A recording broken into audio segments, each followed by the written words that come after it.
The seizure of assets spooked many in the Arab-speaking world who were concerned about the precedent set by U.S. action. The standoff exacerbated political disagreements with countries such as Saudi Arabia, which did not see eye to eye with Washington over policy in the Middle East, particularly in relation to Israel. As a CIA report prepared a few weeks after the introduction of the embargo concluded, our current economic pressures are unlikely to have any positive effect. In fact, their impact may be negative.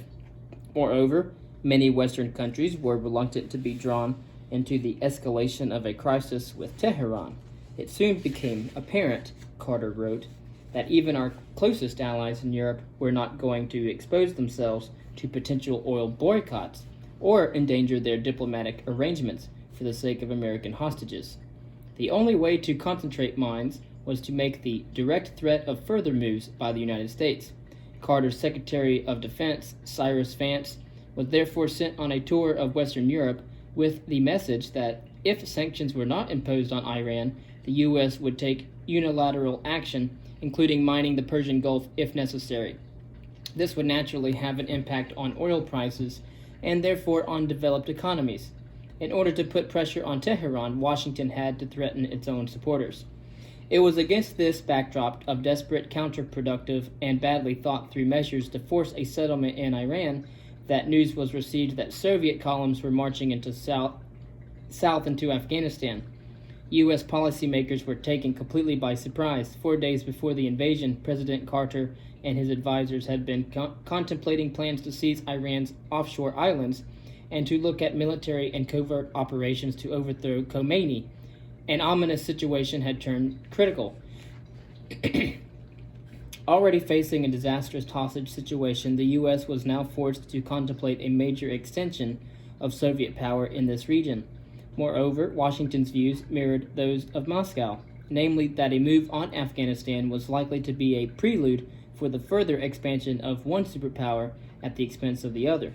Soviet signs were likely to be set next on Iran, where trouble was bound to be stirred up by agitators, as one intelligence report suggested in early 1980.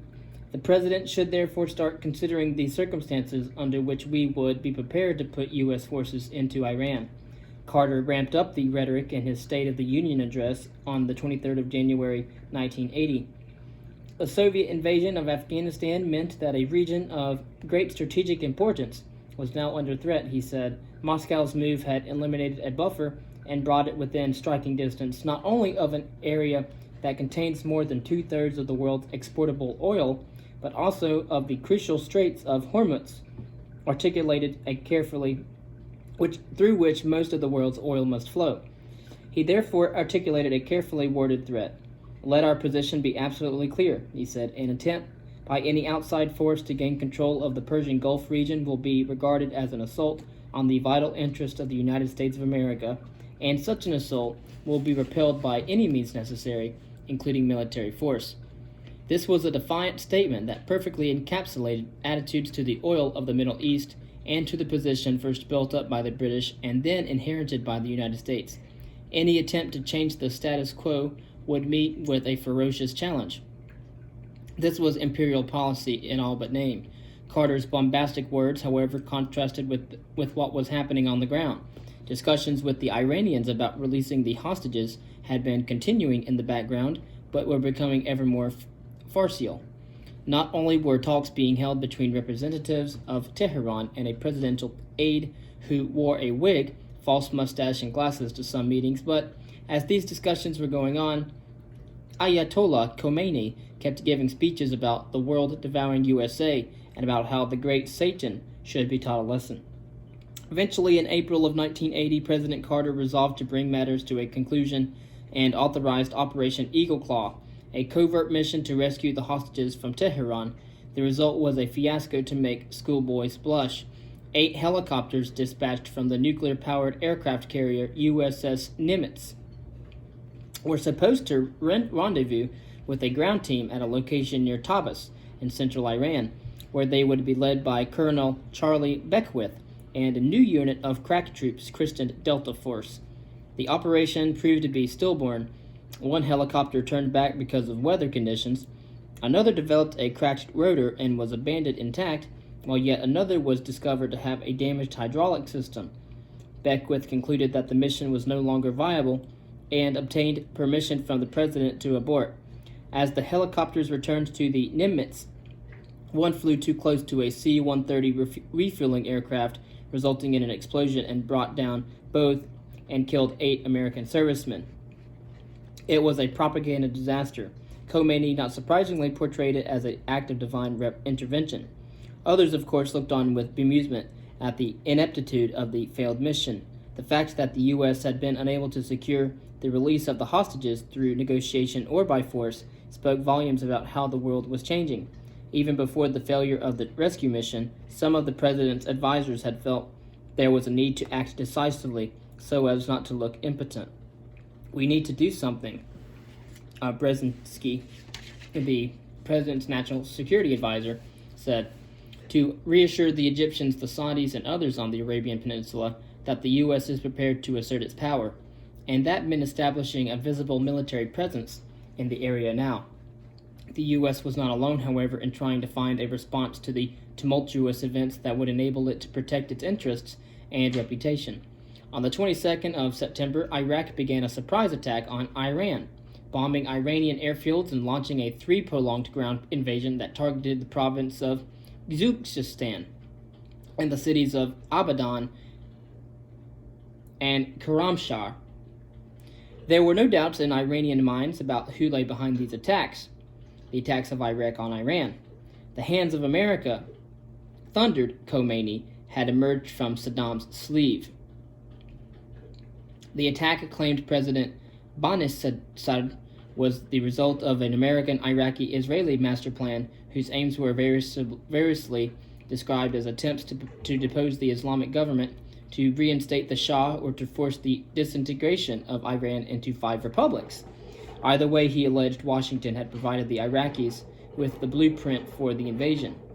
Although the idea that the U.S. was behind the attack has been championed by some commentators and repeated by many others, there is little hard evidence to show that this was actually the case. On the contrary, the sources, which include millions of pages of documents, audio recordings, and transcripts recovered from the presidential palace in Baghdad in 2003, point firmly to the fact that Saddam had acted alone, choosing an opportune moment to strike at a volatile neighbor, Iran, with whom he had a score to settle, after coming out on the wrong side of territorial settlements 5 years earlier. These documents show an aggressive escalation in information gathering by Iraqi intelligence in the months prior to the attack, as thoughts in Baghdad turned to a surprise invasion. Again, Saddam in Iraq was also driven by a heavy dose of insecurity and a strong streak of megalomania. He was obsessed with Israel and with the powerlessness of the Arabs to defeat a country that was an extension of the United States of America in the English, i.e., Iran, while at the same time complaining that any aggressive action taken against Israel by the Arabs would result in the West deciding to retaliate against Iraq. If we attack Israel, he warned his senior officers, the Americans would throw an atomic bomb at us. The first target of Western action, he noted, will be Baghdad, not Damascus or Amman. Somehow in Saddam's mind, it seemed to make sense. Attacking Israel would leave Iraq facing annihilation. Therefore, an attack on Iran should receive precedence. The coupling of Israel and Iran could be found in the grandstanding rhetoric used by both Saddam and senior figures in the Iraqi leadership that referred excitedly to Iraq assuming the mantle of leadership for Arabs everywhere. The attack on Iran in 1980 was presented as an example of reclaiming land that had been extorted during the territorial settlement of 1975. This would give encouragement to others, declared Saddam to his high-ranking officials, and galvanize all the people whose lands had been taken from them to rise up and claim what is theirs by right as well. A message intended above all for the Palestinians. Saddam convinced himself that invading Iran would help the cause of the Arabs elsewhere. Driven by such perverse logic, it was little wonder what the Israeli Prime Minister Menachem Begin took to describing Iraq as the most irresponsible of all Arab regimes, with the possible exception of Gaddafi. Saddam had also been ruffled by the revolution in Iran, muttering that the removal of the Shah and the rise of Ayatollah Khomeini was completely an American decision. The unrest was the start of a master plan, he declared, that would use Muslim clerics to scare the Gulf people so that the Americans can have a presence and arrange the situation in the region however they saw fit. Such paranoia was blended with moments of genuine insight, however, such as when the Iraqi leader immediately grasped the significance of the Soviet move into Afghanistan and what this meant for Iraq. Would the USSR do the same thing in the future to get its way in Baghdad? He asked. Would the puppet governments be set up in Iraq as well, under the guise of providing help? Is this, he asked Moscow, how you will treat your other friends in the future? His misgivings only grew as the USSR worked to capitalize on anti-American sentiment in Iran and set out about courting Khomeini and those close to him. Saddam realized that this too was potentially damaging and that Iraq might be jettisoned by Moscow in favor of its neighbor. Soviet penetration of the region should be checked, he told diplomats from Jordan in 1980.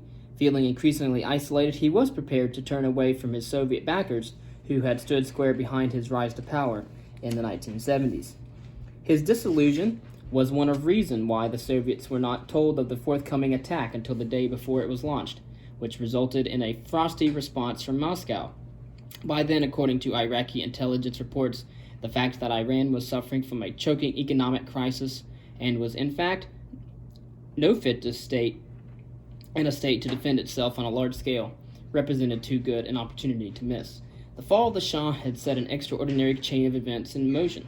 By the end of 1980, the whole of the center of Asia was in a state of flux.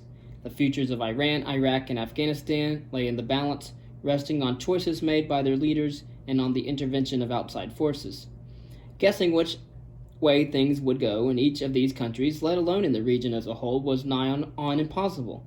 For the U.S., the answer was to try to muddle through by playing all sides. The results were disastrous. While it was true that the seeds of anti-American sentiment had been planted earlier in the 20th century, it was also by no means inevitable that these would grow into full-blooded hatred. But United States policy decisions over the last 2 decades of the century would serve to poison attitudes across the region lying between the Mediterranean and the Himalayas. For sure, the United States had a hard hand to play at the start of the 1980s. To start with, the Iraqi assault seemed a blessing for U.S. policymakers who saw in Saddam Hussein's aggression an opportunity to open discussions with Tehran. President Carter's national security advisor, Brzezinski, made no secret of the fact that the Iraqi attack was a potentially positive development that would put pressure on Iran to release the hostages, according to a senior advisor involved in the crisis meeting that took place in this period.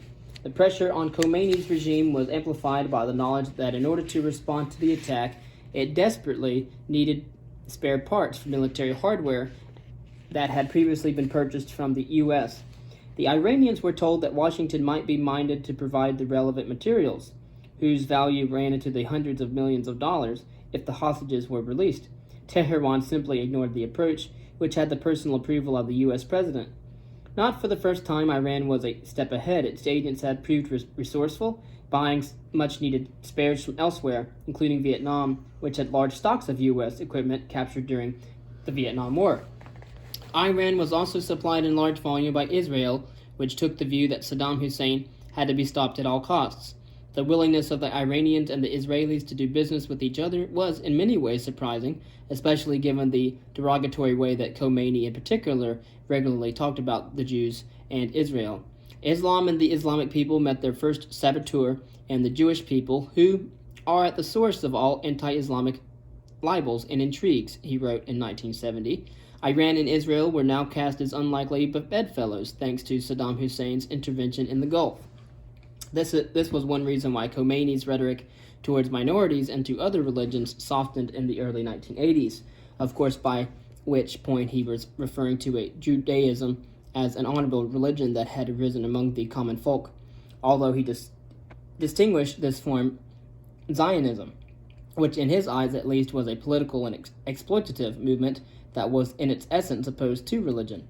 This change in posture towards religion was so extensive that the Islamic Republic or Iran even issued postage stamps with a silhouette of Jesus Christ, and a verse from the Quran written in Armenian. It was not just in the matter of arms sales that Israel and Iran cooperated, but in military operations as well. One specific target of mutual interest was Iraq's Osirak nuclear reactor. According to one intelligence officer, a mission to attack the facility had been discussed by Iranian and Israeli representatives during a clandestine talk in Paris even before Saddam's attack started.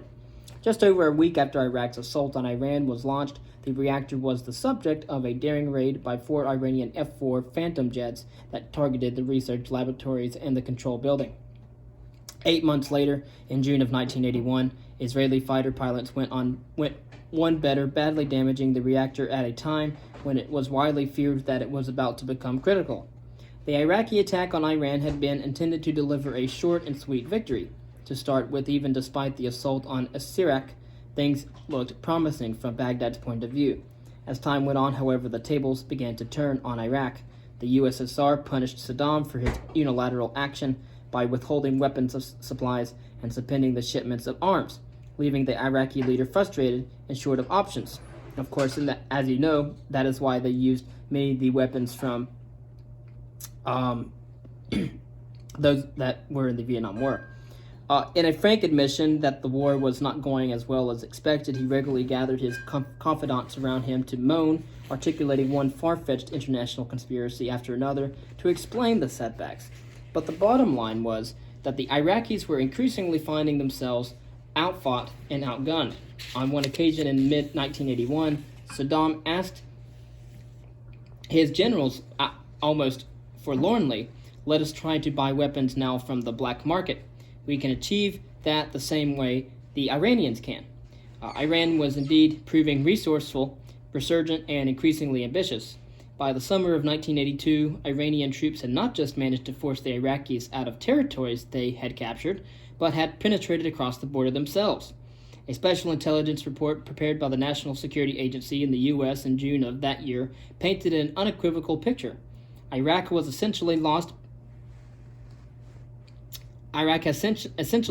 the war with Iran. There is little the Iraqis can do alone or in combination with other Arabs to reverse the military situation. With the wind in their sails, the Iranians were now seeking to spread the idea of Islamic revolution to other countries. Funding and logistical support was given to radical Shiite forces in Lebanon and to organizations like Hezbollah, Party of God, while other efforts were made to foment riots in Mecca and to sponsor a coup in Bahrain. I think the Iranians pose a major threat without any question to the countries of the Middle East. The Secretary of Defense, Caspar Weinberger, was quoted as saying in July of 1982, "They are a country run by a bunch of madmen." Ironically, therefore, the increasing difficulties facing Saddam Hussein's Iraq were a godsend for U.S. Although the embassy hostages were finally released from Tehran after being held hostage for more than a year following a deal struck behind the scenes, the end of the stalemate had not marked an improvement in U.S. relations with Iran. In contrast, the Soviets continued to court Khomeini, as the CIA noted with alarm. Momentum seemed to be behind the USSR, especially given its apparent success in Afghanistan, where troops had occupied the cities and secured the major communication routes, and seemed, from the outside at least, to be in command of the situation. Diplomatic pressure on the Soviet Union, which included a boycott of the 1980 Moscow Olympics, failed to deliver any tangible results. From Washington's point of view, there was little to be hopeful about until it dawned on policymakers that there was an obvious move to make: to back Saddam. As Secretary of State George Shultz later put it, if Iraq continued to retreat, the country would easily collapse, which would have been a strategic disaster for the United States. In addition to causing turmoil across the Persian Gulf and the Middle East as a whole, this would result in strengthening Tehran's hand when it came to the international oil markets.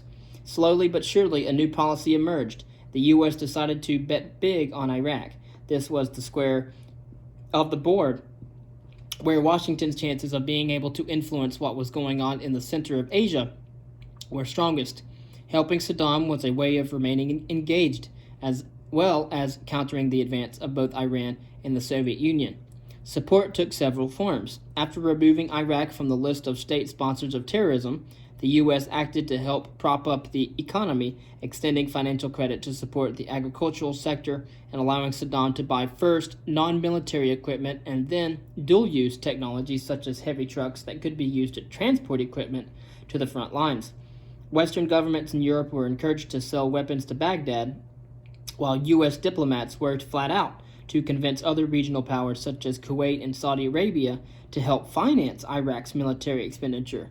Intelligence gathered by U.S. agents began to be passed to Baghdad, often via King Hussein of Jordan, a trusted intermediary. The U.S. administration under President Reagan also helped boost Iraq's oil exports, and as a result, its revenues, by encouraging and facilitating an expansion of pipelines to Saudi Arabia and Jordan to counter the problems of shipping through the Persian Gulf caused by the war with Iran. This was intended to redress the Iran-Iraq oil export imbalance, in other words, to level the playing field. In addition, active steps were taken from the end of 1983 to cut down sales of weapons and spares to Iran in a bid to stem battlefield advances in an initiative christened Operation Staunch.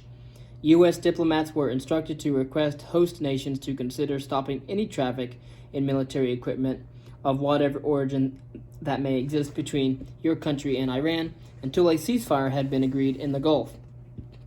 Diplomats should emphasize that the fighting was threatening to all our interests. It was imperative, the order stated, to diminish Iran's ability to prolong the war.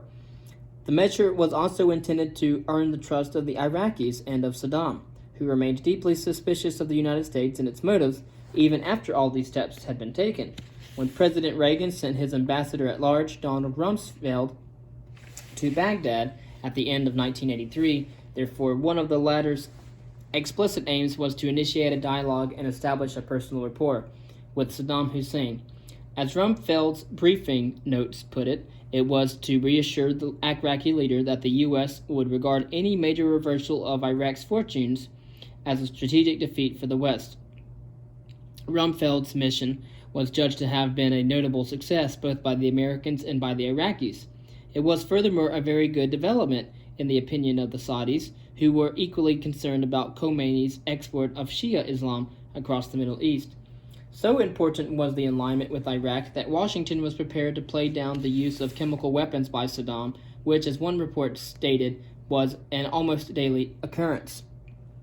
Efforts to deter the Iraqis from this should be made, but in private, so as to avoid unpleasantly surprised Iraq, through public positions. It was noted, too, that criticism of the use of chemical weapons, strictly banned by the Geneva Protocol of 1925, would hand a propaganda victory to Iran and do nothing to calm tensions.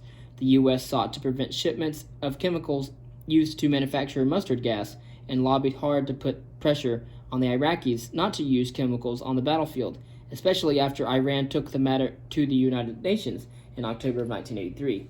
However, even when it became apparent that poison gas had been used against Iran in the course of the battle offensive of 1985, nothing critical was said in public, other than bland statements that the U.S. itself was strongly opposed to the use of chemical weapons. As such, however, it was highly embarrassing that Iraq's production capability, as one senior American officer pointed out, was primarily derived from Western firms, including possibly a U.S. foreign subsidiary. It did not take much to realize that this raised uncomfortable questions about complicity in Saddam's acquisition and use of chemical weapons. In time, even the low-key public comments and private entreaties to high-ranking Iraqi officials about chemical weapons were dropped. In the mid-1980s, when United Nations reports concluded that Iraq was using chemicals against its own civilians, the U.S. responded with silence. Condemnation of Saddam's brutal and sustained moves against the Kurdish population of Iraq was conspicuous by its abuse. It was simply noted in American military reports that chemical agents were being used extensively against civilian targets. Iraq was more important to the United States than the principles of international law and more important than the victims. Similarly, however, little was said or done to curtail the nuclear program in Pakistan thanks to the country's heightened strategic value following the Soviet invasion of Afghanistan. Across the globe, human rights came a distant second behind U.S. interests. The lesson of pre-revolutionary Iran had not been learnt. The United States certainly did not seek to endorse bad behavior, but it was inevitable that there was reputational damage and a price to pay for supporting dictators and those prepared to mistreat their own populations or intent on provoking their neighbors. A case in point was the help given to insurgents in Afghanistan who opposed the Soviet invasion and who became known collectively in the Western press as the Mujahideen, literally those engaged in jihad. In fact, they were a motley collection made up of nationalists, former army officers, religious fanatics, tribal leaders, opportunists, and mercenaries. They were also on occasion rivals who competed with each other for recruits and for money and weapons, including the thousands of semi-automatic rifles and RPG-7 rocket-propelled grenade launchers that were supplied by the CIA from early 1980, mostly via Pakistan. Despite the Mujahideen's organizational incoherence, resistance to the Soviet military juggernaut proved nagging, constant, and demoralizing. Terrorist attacks became a staple feature of life in major cities and along the Salang Highway and the route running south from Uzbekistan to Herat and Kandahar, the main arteries that pumped troops and equipment into Afghanistan from the USSR. Reports sent back to Moscow remarked on the worrying rise in the number of hostile incidents, as well as the difficulty of identifying perpetrators. Insurgents had been instructed, one memo stated, to blend in with the local population so they could not be detected. The growing success of the Afghan rebels was impressive. In 1983, for example, a raid led by one commander, Jalaluddin Haqqani, succeeded in capturing 2 T-55 tanks along with hardware that included anti-aircraft guns, rocket launchers, and howitzers, which he protected in a nest of tunnels near coast close to the Pakistani border. They were now used in strikes on convoys passing along exposed highways, providing invaluable propaganda tools that convinced the local population that the nose of the mighty USSR could be bloodied. Triumphs like these demoralized Soviet troops, who reacted brutally. Some wrote of the thirst for blood and the unquenchable desire for revenge after seeing colleagues and comrades killed and injured. Reprisals were horrific, with children killed, women raped, and every civilian suspected of being a mujahid. This created a vicious circle in which more and more Afghans were drawn into supporting the rebels. It was sobering, as one commentator has written, for Soviet commanders to realize that the sledgehammer of the Red Army was unable to crack the nut of an elusive, uncoordinated enemy.